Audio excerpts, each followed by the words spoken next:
Hello, and welcome to our fireside chat at the Library Company in Philadelphia. My name is Jessica Chopin-Roney, and I am the director of the program in Early American Economy and Society, or PEAS, at the Library Company.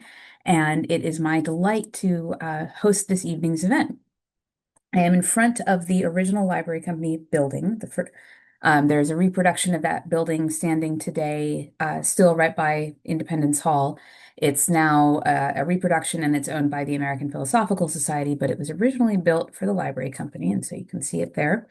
The Library Company is approaching its 300th birthday and is supported by the generosity of shareholders and other like-minded individuals keeping this scholarly community going. So I'm delighted to welcome you all tonight. Before we get going, I want to signal our next fireside chat, which we do these every month, once a month, and the next fireside chat will be on January 27th in 2026 in the new year. And it will be Amy Watson who is going to talk about her new book, Patriots Before Revolution: The Rise of Party Politics in the British Atlantic Between 1714 and 1763, which, like tonight's author, was published by Yale University Press and actually segues really nicely, I think, with some of the conversations we're going to have with Dr. Glasson tonight. I'm very excited to announce that I will not be doing the interview. It will be done by our current postdoc, Dr. Eva Landsberg. And so I'll be there, but she's going to be the one who's actually hosting Amy, and it should be a great night, thinking about sort of the world of political economy in the greater British Atlantic. And that brings me to tonight. And if you're willing, Travis, could you turn on your camera? Hi, everybody. Okay. Hi, Jess. So let me introduce you to tonight's speaker, Dr. Travis Glasson. Dr. Glasson, hang on, I'm going to move my notes where I can put them and I won't be looking the wrong way. Okay. Dr. Glasson is a historian of Britain, the British Empire, and the transnational Atlantic world. He is an associate professor of history in the history department at Temple University, which is to say he is my colleague, and we have been colleagues now for the last 11 years. He is also an affiliated faculty member of Temple's Global Studies program. He got his PhD at Columbia University and his BA at the College of Holy Cross. He has an active service history. He served as an officer and executive committee member of the North American Conference on British Studies. He is a fellow of the Royal Historical Society, and he has received grants and fellowships from institutions including the John Carter Brown Library, the Huntington Library, the Harvard University Atlantic Seminar, the American Historical Association, the Center for Humanities at Temple, or CHAT, and Clare Hall at the University of Cambridge. We actually lost him to Clare Hall all last spring, and it was very sad. Glasson's first book is called Mastering Christianity: Missionary Anglicanism and Slavery in the Atlantic World, Oxford University Press, 2012. And that analyzes the efforts of the 18th century Church of England missionaries to convert enslaved and free Black people to Christianity in colonial America, the Caribbean, and West Africa. But most recently, he has published a second book, and that's what we are here to discuss today. It just came out this last summer, and it is called, I have it here in front of me. Sorry. It's not going to work. Sorry. We are gathered today to discuss his second book, which appropriately is not showing up. Because it's called Nobody Men. And in fact, the cover shows just a wig and the thing you wear on your head, that kind of wig, and the outline of a face. The face is missing because the whole point is it's called Nobody Men. And the subtitle is Neutrality, Loyalties, and Family in the American Revolution. And it just came out this last summer from Yale University Press. So, Travis Glasson, welcome. Um, Thanks so much, Jess. So my thanks to the Library Company and to the program in Early American Economy and Society. Special thanks to Grace Harrington from the Library Company, who's behind the scenes and making all this work. Thank you, Grace. And then a big thank you to Jess for helping to arrange this. And I'm looking forward to our conversation. And then last, thank you to all the folks who joined online. I appreciate your being here and looking forward to hearing your thoughts and questions. So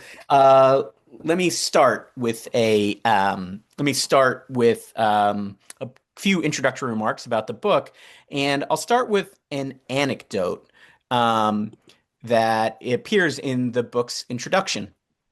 So, um, on April 23rd, 1776, with the Declaration of Independence in the offing, John Adams wrote to his wife, Abigail, to tell her about the political divisions that existed in Philadelphia, where he was living as he represented Massachusetts in the Second Continental Congress. It was St. George's Day, and like Philadelphia's Irish, Scottish, and Welsh citizens had done, English born men in the city had formed a club to honor their patron saint and themselves. It was their day to celebrate, and they marked the day with what Adams called a great feast. The times and politics, however, John told Abigail, imbued such public displays with new meanings, and there was what he called a schism in the St. George's Society. One part of them, John wrote, are to meet and dine at the city tavern. Another part of them, he reported, were to meet at the Bunch of Grapes Tavern, located on 3rd Street. And the third party, John told Abigail, quote, go out of town. The reason for the division, John said, was that, quote, one set are staunch Americans, another staunch Britons, I suppose, and a third, Adams noted with sarcasm, were halfway men, neutral beings, moderate men, prudent folks. It was this last part of the St. George's Society who left town. And if Adams disliked the staunch Britons, he seems to have regarded the neutral beings with even more distaste. Yet, as he noted, there were a lot of them. Everywhere in revolutionary America, this tripart division was evident. Quakers and other religiously motivated groups were among the neutrals, but the desire to keep the war at arm's length was shared by a far wider part of the population. It crossed lines of faith, race, class, gender, and geography. Adams professed that such divisions were to be expected, reflecting a historical rule of thirds.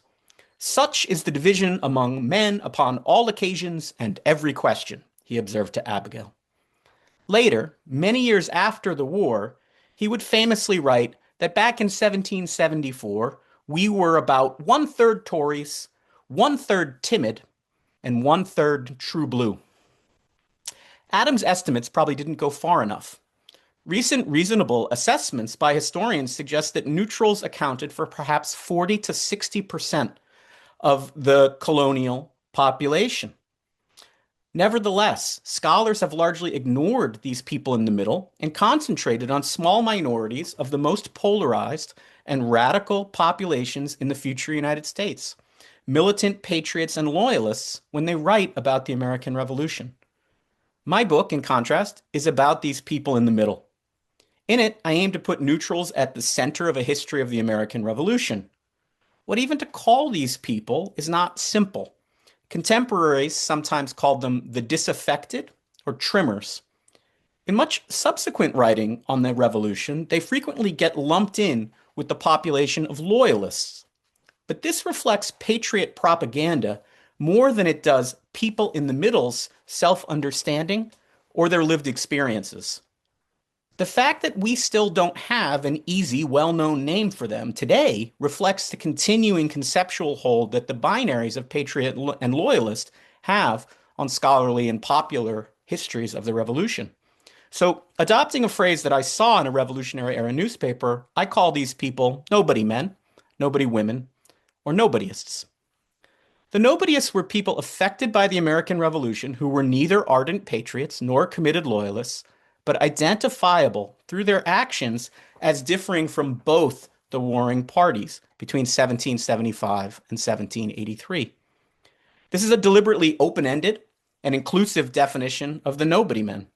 I intend the term to suggest a more flexible, less binary way of considering people's attitudes, behavior, and experiences in the period. The nobodyists were not united by adherence to a single all-encompassing ideological position. Instead, like patriots and loyalists, the nobodyists were motivated by a wide range of factors, including understandings of the common good and self-interest, attachments to family and other groups, fear and other emotions, moral and religious attitudes and affiliations, political principles, and many other factors. Both warring sides in the revolution thought that the nobodies should not exist, and they, and especially it must be said the patriots, exerted tremendous pressure, including violence and the threat of violence, on them to coerce them into supporting a cause. So, the way that I approach the rather obscure history of neutrals in my book is through the history of a single extended family. I choose to write about this family because I think their collective history reveals important, understudied, and recurring themes in the history of neutrality in the Revolutionary era. That family is the Krugers, a merchant clan based in New York that had strong ties to a number of other places, including England and the multinational Caribbean. The founding male member of the family, the first John Kruger, was an immigrant from Northern Europe who was possibly Dutch or German by birth and who was working as a maritime trader in the city by the 1690s. He grew wealthy and well known, in part thanks to his marriage to Maria, a New York born member of the influential Cuyler family. His trading business was taken up by their sons in the family's second generation. Henry Kruger Sr. and John Kruger formed a very long running partnership, and they built up an even more prosperous general trading firm from the 1730s.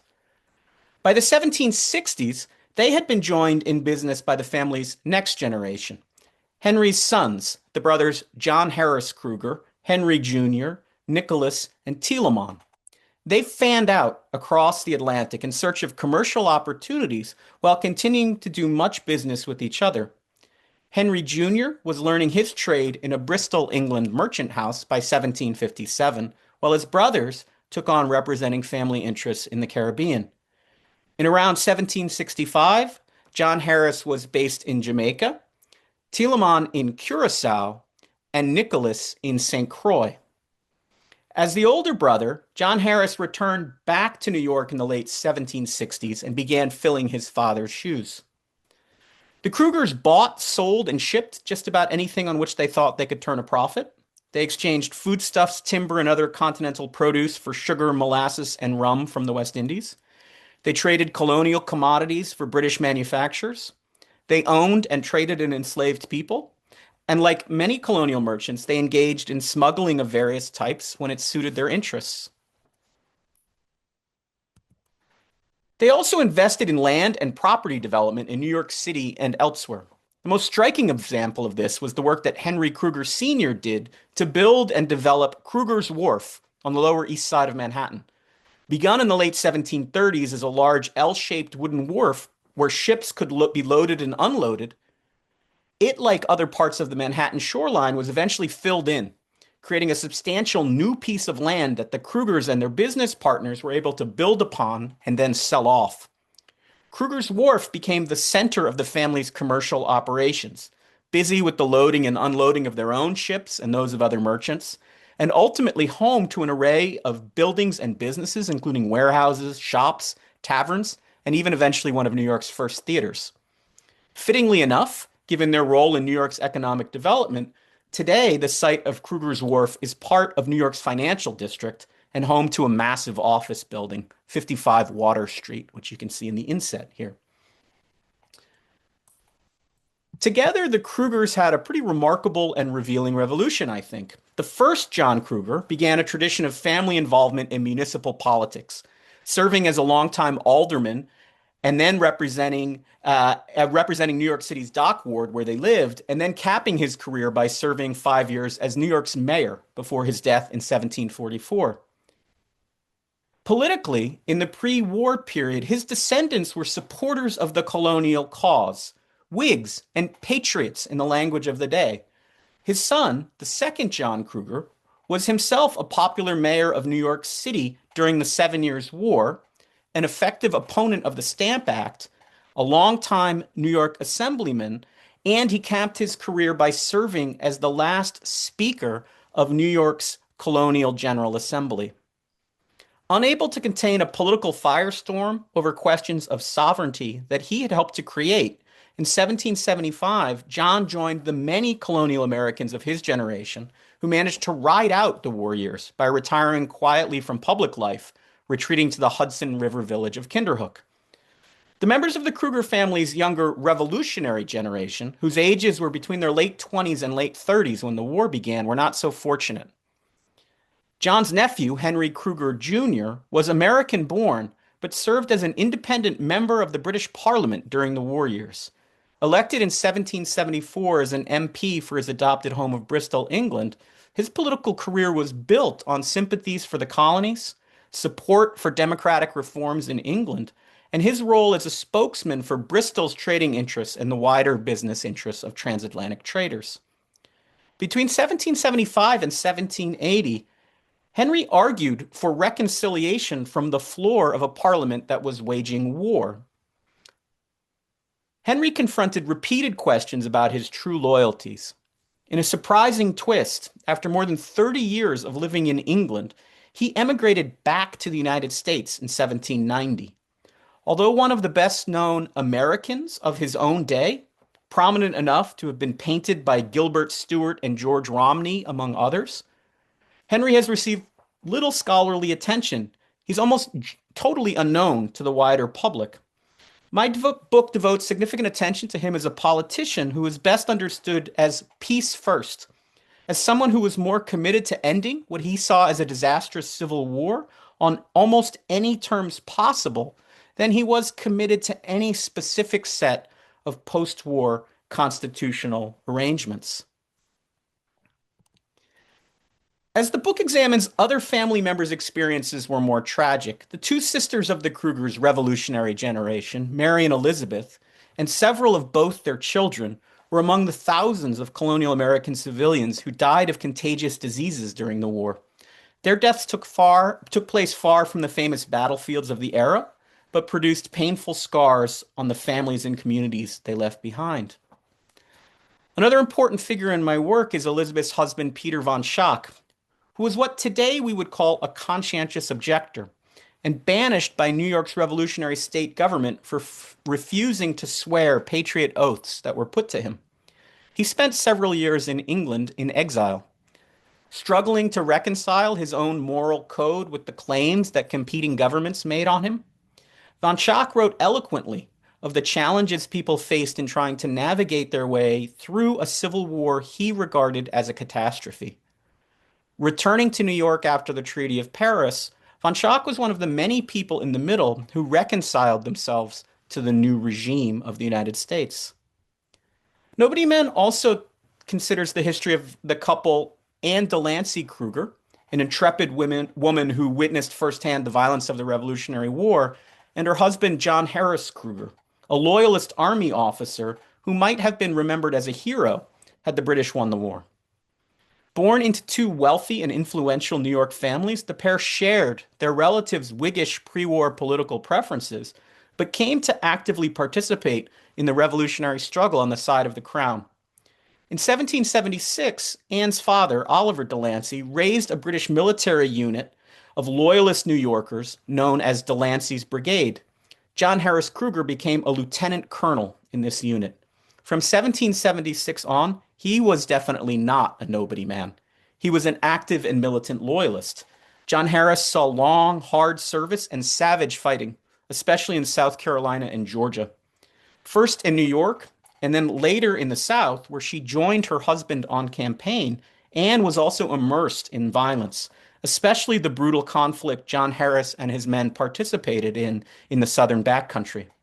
She was personally present at several battles, including the 1781 defense of the British backcountry fort at the town of 96 in South Carolina, which John Harris commanded, from a siege put on by the Continental Army under Nathaniel Greene.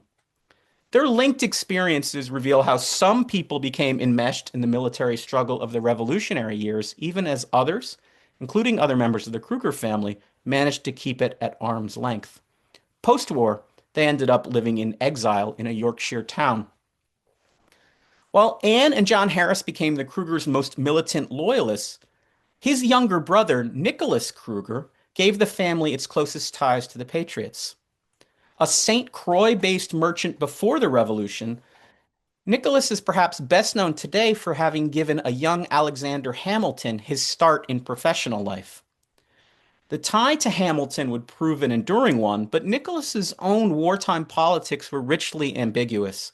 Some people thought he was a loyalist, some a patriot, and some suspected he was a spy. After rather conveniently spending much of the war on a neutral Danish island in the Caribbean, Nicholas migrated back to New York, where he was born, after the peace. There he carefully burnished his reputation as a patriot and took the lead in restoring the Kruger family's financial and political fortunes in the new United States, in part by embracing federalist politics and the new economic opportunities of the early republic. My research traces these people's paths into, through, and beyond the Revolutionary War.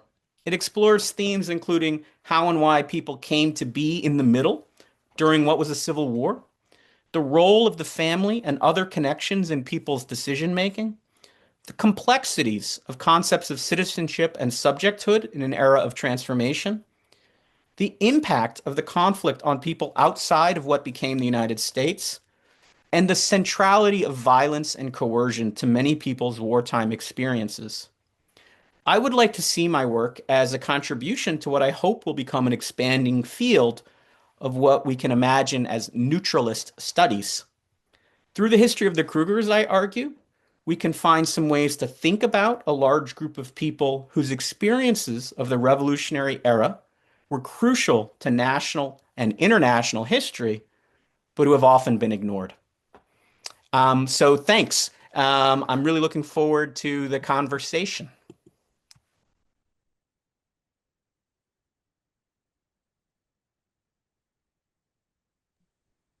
Thank you so much, Travis, for getting us started on that. And I will tell the audience I have been watching this project unfold since it started. Watching Travis figure out how to do this because the problem with nobodyists is how hard they are to find, right? They're well. Let me start with some questions for you, Travis. You really frame this book in it is a story about civil war. It's a story about people navigating extreme difficulty in the moment and then dealing in the aftermath of it with sort of how memory kind of shapes the circumstances of what really happened at the time. So you do a lot of work thinking about the dynamics of civil war, both in terms of how they are going through the experience itself and then also how they're remembering it later.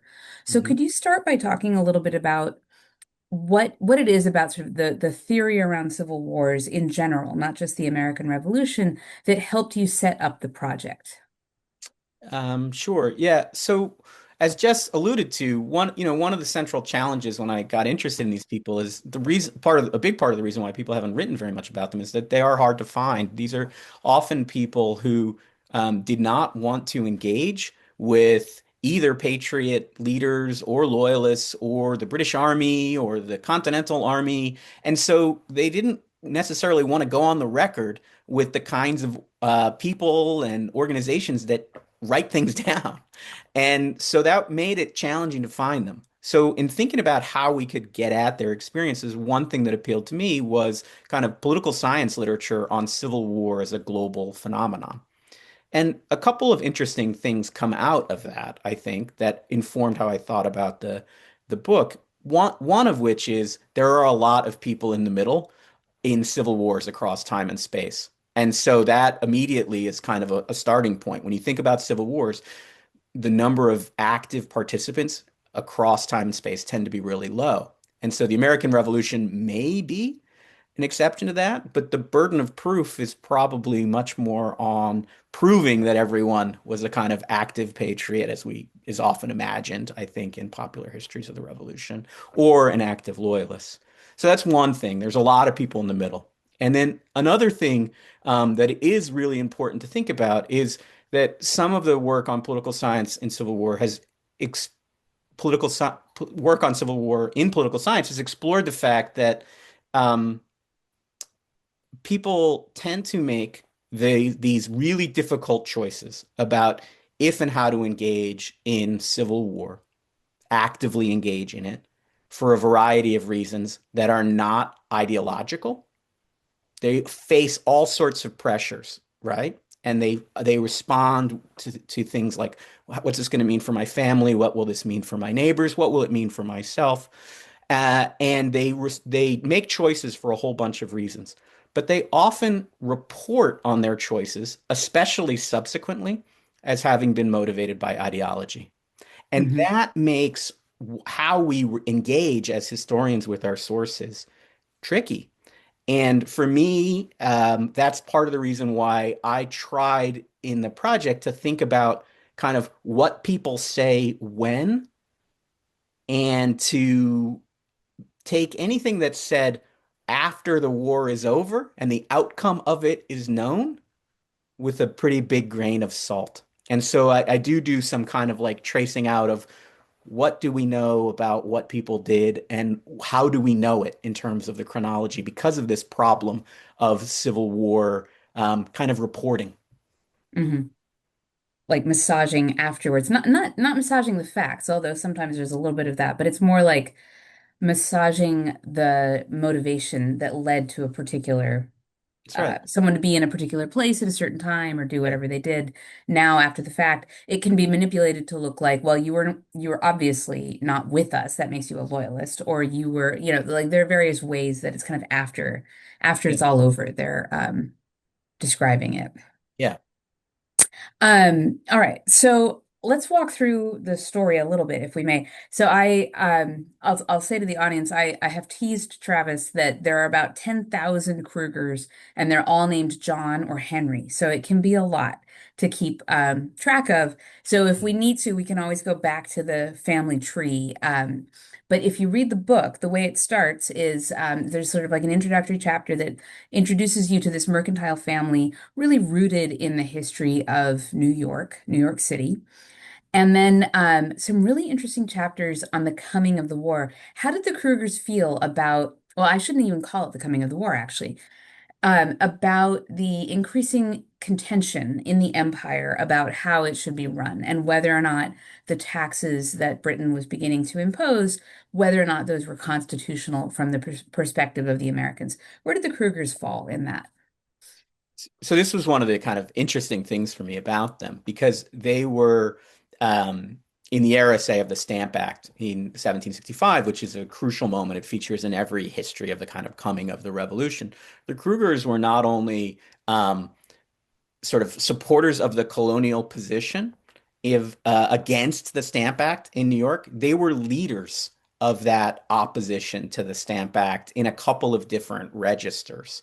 And this is a period where John Kruger, who was one of the mayors of New York, was particularly influential and important. And what was so interesting to me about this is there's very little sort of ideological space in the pre-war period between the Krugers, many of whom become neutralists, and other people who subsequently become patriots. That is, people who actively fight for the revolution. So, in ideological terms, they're Whigs, they're patriots. They're not especially anti-democratic. In fact, Henry Kruger Jr., who becomes MP, basically builds his whole political career and reputation on being a man of the people. He gets lots of votes in the city of Bristol, England, from sort of common people. He's supported by sailors and other merchants. So they are very much aligned through the 1760s and deep into the 1770s with the colonial protest movement, and they're quite prominent in it at various moments. So when we get to the actual war, like the way you break down your chapters is you have a chapter that focuses on a different family member. Um, and it kind of gets at not that any one of them can stand in for all the nobodyists, all the people who were trying to remain out of the war, but that one of the things I really love about the way you write those chapters is that you're telling a micro history of that particular person and their experiences, but drawing out from it some of the things we might take about what it might suggest about other people and the choices they were making, other people who are harder to find, whose records um, don't don't present in the same way as this incredibly wealthy and connected mercantile family. So the first chapter is about John Harris Kruger, and one of the things that really fascinates me about him is how much you lean on the contingency of his experiences. That he is one of the few Krugers, maybe the only Kruger in New York City in 1775, if I'm remembering the right year, when the Patriots, people who are now labeling themselves with a capital P Patriots in a way that the Krugers themselves would have said that they were Patriots, but in a different sense, they are not excited. They really don't want violence. They don't like the English, the British taxation, but they don't think violence is the way forward. John Harris Kruger is the only one actually in the city at a moment when a number of people are put on a list, a kind of, if you're not with us, you're against us, kind of a list. The other Krugers who are on that list are not in town, and so they can just kind of sit it out and not really worry about it.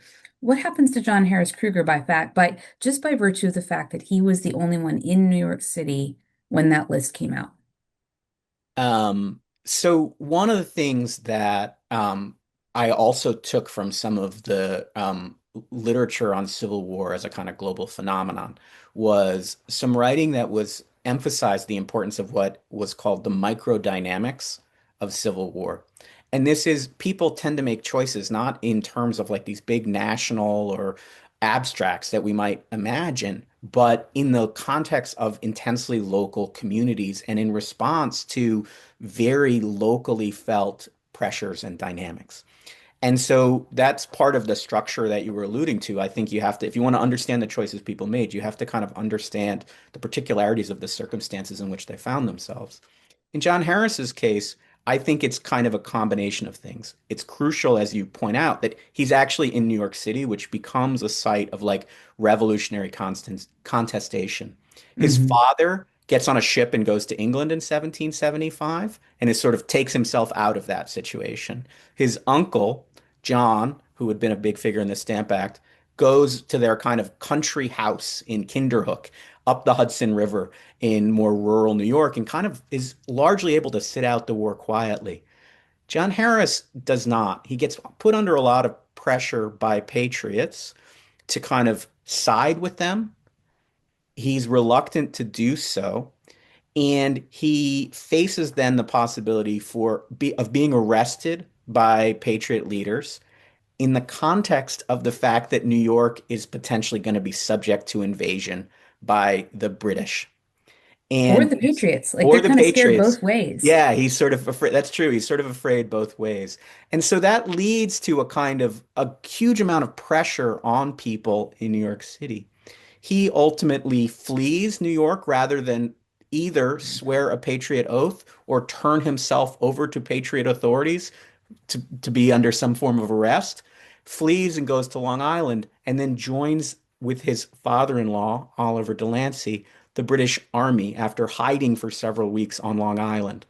Um, his father-in-law then decides, basically, I'm going to be a loyalist and I'm going to organize a loyalist military unit. And I think it's in large part, not entirely, but in large part, family ties to his father-in-law that see him embark on this military career. So it's a combination of the pressures he faces, perhaps something about his own personality, maybe, and then also the kind of this connection that he has through his wife to other people who decide to become active loyalists that I think explains how he becomes so heavily kind of engaged in the violence of the war himself.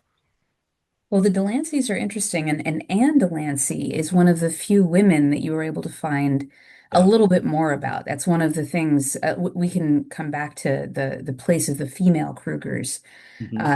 either the ones who are part of the family tree through blood or the ones who come in through marriage.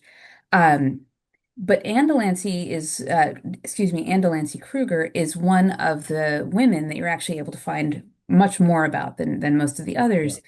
And she has her own war experiences, as you mentioned in your talk at the beginning. I mean, she is at battles. She hears the cannon and the muskets and the rest of it. She has these really scary experiences, but she also has an experience herself of being on the run, as John Harris did, as a different one. Can you tell us about that? Yeah, in the early stages of the war, the military unit that John Harris is part of is stationed out on Long Island, and they're sort of it's a really interesting moment in the war because in theory, what they're doing is guarding Long Island for the Loyalists against a Patriot invasion. That's how they understand what they're doing. So they build a fort to basically protect Long Island, as they see it, against like the idea that Patriots from New England is kind of what they're thinking might invade Long Island. And she's living at her parents' house, which is located what is today kind of the urban Upper West Side of New York, but which was then the kind of near countryside to New York City, which was just on the lower tip of Manhattan. She's at her parents' house. The war on the other side of the Hudson River is an area called the Neutral Ground, was famously bitter between Patriots, Loyalists, and the British because it was where the kind of two armies were kind of meeting. Um, and a group of kind of Patriot raiders row across the Hudson and set her family's house on fire with which was mainly occupied by women and children and servants at that point. So the house basically burns down around them. She flees into the kind of night by herself. She gets lost. She wanders for several hours. I mean, she has this incredibly intense personal experience of sort of Civil War violence. She gets written about in part because she's kind of wealthy and prominent, and it's made also into a kind of propaganda point. But it's also true that she faces this really brutal kind of example of revolutionary violence. And then John Harris Kruger does the same thing to women like that in the South. He's really active. Speaking of Civil War, I mean, we know the American Revolution is a civil war, and we talk about it as more than the conflict usually referred to as the United States Civil War. The American Revolution really is neighbors, often fighting neighbors, in a way that the U.S. Civil War is a little bit more geographically remote from one another. A lot of the people who are involved. And the two of the most intensely fought Civil War type places, really bitter, as you said, are around New York City and in the South. And John Harris Kruger is a major player in that violence and is in perpetrating onto other women the exact kind of fearful experience that his own wife had. Like, what can you tell us about John Harris Kruger and his role in that aspect of the Civil War? Yeah, so what happens is that when the it's interesting. I'm not a military historian, but the military campaigning and stuff plays a big role in people's lives because, the war isn't as intense at all places at all times. And so some places the Revolutionary War can be a really intense experience. The armies are outside your door. And in other times it might be quieter. And so this really comes through, I think, in this story. In what happens to John Harris Kruger is that his military unit is sent by British military commanders to the South um, in 1778, and then they end up kind of fighting. These are all New Yorkers, but they're loyalist New Yorkers, and they end up fighting in the South for several years, and they become involved in some of, as you said, the kind of harshest version of the Civil War that happens in the American Revolution. They're fighting in the southern backcountry, so kind of the interior of Georgia and South Carolina. And what goes on there is essentially an attempt to kind of pressure people into joining either the Patriot or the Loyalist camp, really intense through violence, the threat of violence. And John Harris Kruger and his men participate in this. The most important example is probably they respond to a Patriot raid on a British base at Augusta, Georgia, with a campaign essentially of burning farms of suspected Patriot raiders. The men who participated in this Patriot raid aren't there anymore. They have fled, but their families are. And so they burn dozens and dozens of poor backcountry farms. Um, and this is considered, I should say, sort of militarily legitimate by his commanders and by him. I see no signs that he overtly sees this as any way problematic, but this is what they do. I mean, they engage in this kind of scorched earth campaign to try to force people who had been providing support to patriots to align with the British. And so he's involved in both this kind of really ugly kind of partisan war, but also in several really big battles. 96 is a famous one, but he's also involved in the Siege of Savannah, the Battle of Eutaw Springs. I mean, he sees all kinds of combat, and Anne is often right there. She lives with him and campaigns with him, and in several battles at 96 at Eutaw Springs, and at Eutaw Springs, for example, she, just as the battle starts, goes to a house that's like a nearby house, like a mile away from the battlefield, and then rejoins the army afterwards. So it's a pretty amazing dynamic for the both of All them. right. You and I have to be more disciplined because I want to leave space for other people Yeah. to ask us some or not us, you some questions. But I do want to get to some of the other chapters really quickly. So John Harris Kruger is the only one who really picks a side Yeah. in the way that the rest of the book is really about people who are trying to be more neutral. Peter von Schack seems like the next of these chapters is about Peter von Schack and a little bit about his wife Elizabeth. And he really is an outlier as someone who is thinking about this and writing extensively about it as a principled stance not Mhm. to choose either side. What Yeah. becomes of Peter von Schack? What like we have to be brief, but like Yeah. what So he is what we would, the term didn't exist in the revolution, but he's what we would call a conscientious objector. He basically uses like Locke and Montesquieu. He's a lawyer. He reads a ton and he reaches a kind of informed moral decision that he doesn't want to participate in the war. He doesn't want to be either an active loyalist or an active patriot. What happens to him is that Patriot authorities, in part because he's seen as someone who might be influential, find him really dangerous. And he is subjected to a variety of kind of Patriot tribunals that ultimately result in him being banished by the revolutionary government of the state of New York. And he spends a number of years in exile in England because of this. He's basically forced to leave his home. His wife had died of disease, but he leaves behind his children and spends a number of years living in England. And this is a catastrophe for him. I mean, he sees himself as a New Yorker. He feels betrayed. He insists that he wasn't going to do anything to actively oppose the revolution, but could not participate in it. And ultimately, I mean, what happens to him is he spends a long time in exile, but he's able after the war, in part because he hadn't done anything to make himself sort of odious to the new authorities in New York and the United States. He's able to return home. And so he spends the last several decades of his life back in New York, which he always considered his home. it's feels so tragic though reading it. This is someone who's so principled and it's like his principles are what get him in trouble. If he would have just kind of sat quietly by, maybe things would have gone differently for him, but he really felt like he had to explain to everybody, what he was. It makes him a great source for historians, but I don't think it served him well. He would try Yeah. to explain what he thought. Yeah. All right.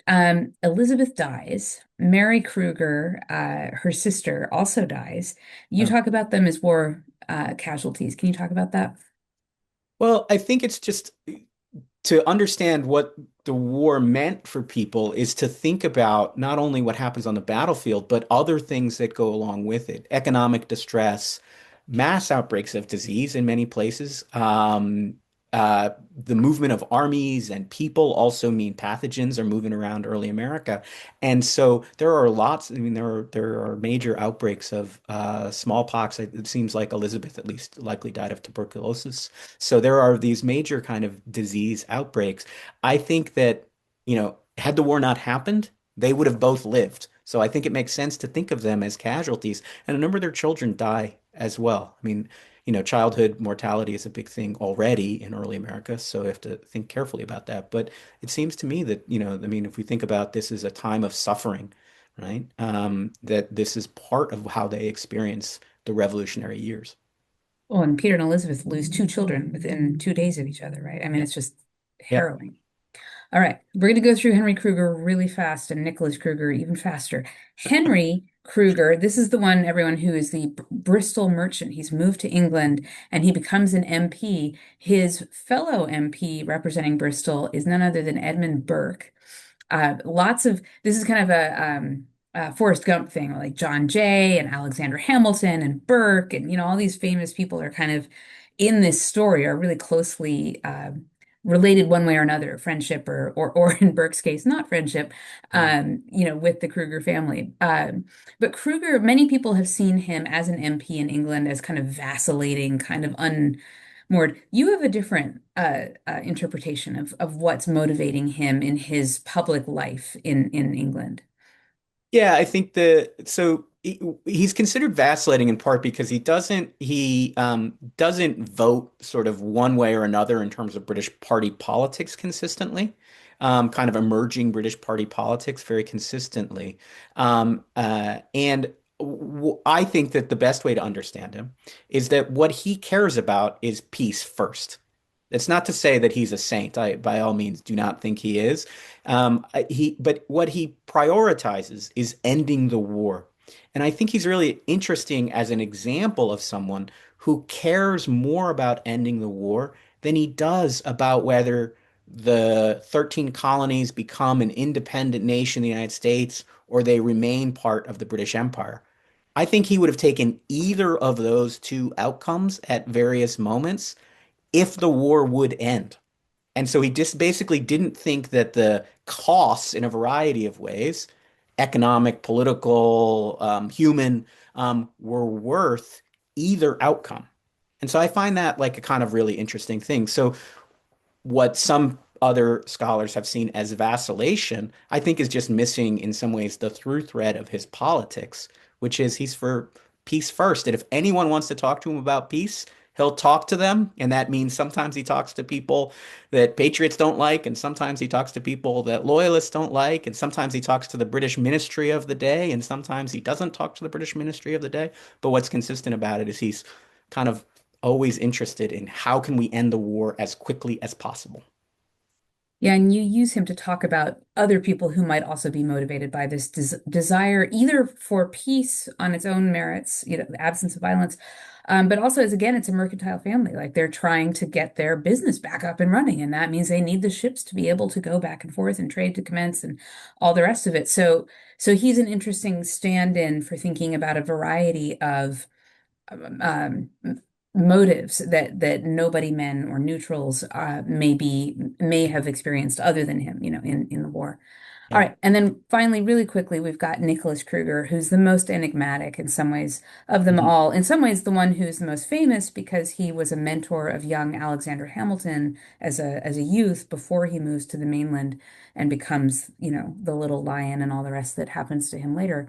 Um, but Nicholas Kruger, you say sort of well, he's really hard to pin down. He gets labeled a friend of the Patriots, but Yeah. but he's actually really hard to pin down. I think that's right.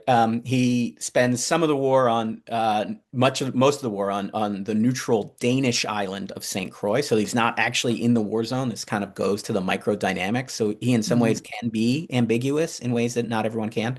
But he also visits North America while the fighting is happening. And what's so interesting to me about that story and that I talk about in the chapter on him is that he moves between the two armies and the two kind of occupied zones controlled by these armies, and he sort of has friends and associates on both sides. He is subsequently considered to have been a strong patriot. Perhaps he was, but I also think that he is someone who was very skillful at navigating the conflict and saw it essentially not as a kind of like referendum on his political views and more on like a logistical challenge that he had to overcome in pursuit of his own happiness, in his case, his business interests. So that's really Mhm. interesting. Like for him, the pursuit of happiness was figuring out a way to succeed in his business, even as this civil war sort of roiled around him. And so he kind of did. And had the British won, I think he probably would have been okay too. All right, we have many questions already in the Great. chat, Thank and you, if everybody. you have a question, audience members, please put it in there. But I'm gonna come back to Pat O'Brien's question, which is actually the first in the queue, but I'm gonna skip it for the first one just because I think this question from Bonnie, please forgive me if it's Zetic or Zedic or something else. I think really segues nicely off of what you're just saying. She asks. How was this family able to control the thinking and position on the revolution of all the family members? Was there any dissension in any family members who didn't follow the family's thinking? Like, can you talk about how this family related to one another as this conflict was going on? It's a great question. I don't think that they made an effort to kind of control thinking in that way. I mean, I do think they shared a kind of mercantile outlook as their background that did inform some of their subsequent thinking. One thing that I would say in response to this that is interesting to me about them, though, is despite the fact that like John Harris Kruger became a militant loyalist and other people did not, they actually sort of hung together as a family.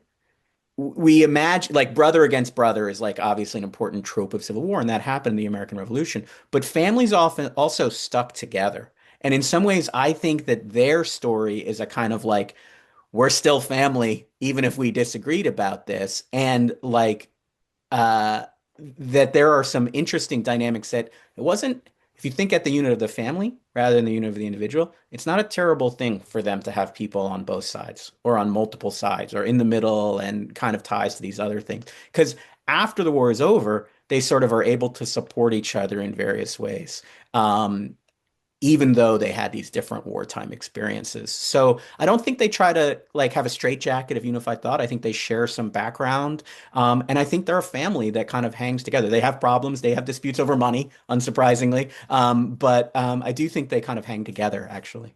It's quite poignant, like people die and the family rallies to take care of their children Yep. and really takes that responsibility to heart. So it's an interesting story. All right. Patrick O'Brien, who was actually first in line, I apologize, says, Travis, thanks so much for the insightful and entertaining discussion of your research. I would love to know more about writing about a single extended family. What were the challenges? What do you feel are the advantages of writing on a single family? And what do you think others attempting to do a similar study should know? And I think, again, that follows really nicely. Um, Thank you for the question, Patrick, and you know a lot about this as well. So I would say, one question that I don't know, I don't see the queue. Jess is managing the queue, so I don't know if it's a question that's in the queue or not. But one question that comes up, and it's a fair one, is how representative should we think of this single family as? How can any study of a single family be in some way representative? And I think that that is a fundamental question. To me, um, in thinking about the broader category of neutrals, came to be really persuaded by the idea that if you want to understand the choices people make, you have to get at a pretty micro level. Otherwise, you're really papering over the reality of people's experiences, right? So, in my view, the kind of a way to write about them is if you want to sincerely or in some way get at what it is like to be through this. You have to get at the kind of particular level. So to me, I was looking at the very early research stages for people who I thought would be interesting. And then I realized that this one family gave me people who I had the sense made decisions for a variety of interesting reasons. And because they were kind of making their decisions in connection with each other, I thought that was even more interesting because I think family ties were important to how people thought about their positions in these periods of extreme stress. Yeah. Yeah. Well, and I'll say it as an observer watching you write this project, like the Kruger papers are not collected in one or two archives. Like there's not like a Kruger sort of core. You had to go all over the place to find this stuff. Scraps here and there. And, so it's been a real archival minefield. Yeah, it's a project in part I think because they were neutral, they didn't leave behind, and this is true of many other neutrals. Like they didn't leave behind an archive, and lots of people weren't necessarily looking to celebrate their wartime neutrality later. Mm. And so what we know about them is in part, interestingly, because of one 19th century descendant of Peter von Schack, who actually preserved family papers because he was kind of interested in his father's history. And that then led into more stuff about the Kruger family. But most people didn't have that kind of person who would be a kind of collector and preserver of family papers, especially because of the complicated legacy of people having been wartime neutrals. Um, so I'm gonna go to another question sort of about neutral institutions. Yep. Jean Sigler asks, are there neutral institutions like churches, civic organizations, or schools that can be identified? And how do they, this kind of, maybe they don't, she asks, or they ask, how do they tend to articulate their neutrality? The example that immediately comes to mind, right, is of course Quakers, and they have often sort of stood in, I think, for the wider experience of neutrals, and they are important. I very much did not want to write about Quakers in this project, not because I'm not interested in them, but because most people who had to navigate Revolutionary Civil War didn't have the kind of institutional support that the question refers to and that Quakers had. So they didn't have these patterns of religious belief or doctrines that they could fall back on. They couldn't just explain themselves. Most people couldn't just explain themselves and say, "Well, I'm a member of a church that is pacifist," right? There are, especially in Pennsylvania, some of these churches, the Quakers are the most famous, but also various Anabaptist German denominations are committed to pacifism. But most people aren't in that position. Like you don't get to 40% or more of the population through Quakers and these other small churches. Most people don't have institutional support, and that's the challenge. So other than churches, I can't think of any immediately neutralist institutions, but I'd love to think about them, I This is suppose. an interesting question. And I really take to heart your point about, anyone who is Quaker has not only the sort of network support, but also kind of a whole mental universe that's already been worked out for them, rather than what other nobodyists are doing, which is kind of and you see this with the Krugers, where von Schack is doing it for these reasons and in this way, and this is what it looks like over here, and this is why Henry Kruger Jr. is doing it, and that's what that looks like over there, and it's a very different thing. But this brings us very nicely to Mary Beth Norton, who asks how many people who are not members of the Kruger family appear in the book. She is especially interested in the Philadelphia Quakers who try to remain neutral but aren't allowed to do so. So I think you've kind of gotten at this, but if Yeah. you have more you want to say about how much Quakers do show up in the book. They don't show up much. They don't show up much. I mean, this was a choice that absolutely had to make about how to organize this. And to me, and for reasons that I've already alluded to, it made sense to tell this as the story of an extended family. So they happen to be members of the Dutch Reformed and Anglican churches, and I really try to follow their stories in depth. So, do other people appear? Yes. But the way, as Jess alluded to, I think in kind of providing a synopsis of the book, the way the heart of the book is organized is by trying to trace out several members of this extended family's particular stories in detail so that we can get at some of the dynamics that I've alluded to tonight. We are at 8 o'clock. I'm going to go for about 5 more minutes if you'll bear with me, Travis, and audience members. Obviously, we hope you can stay.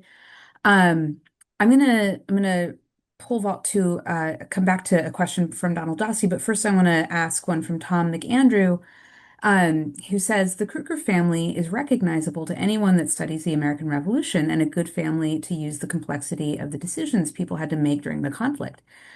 Jess, meaning me, mentioned the challenge you faced in how to tell your story. In that context, if you had picked a Philadelphia family to tell your story, who might you have selected? Like, was there a Philadelphia family who might have worked for you in the way that the Krugers work? Um, so there's a great book that actually about the Drinker family, which is a Quaker example, World of Trouble.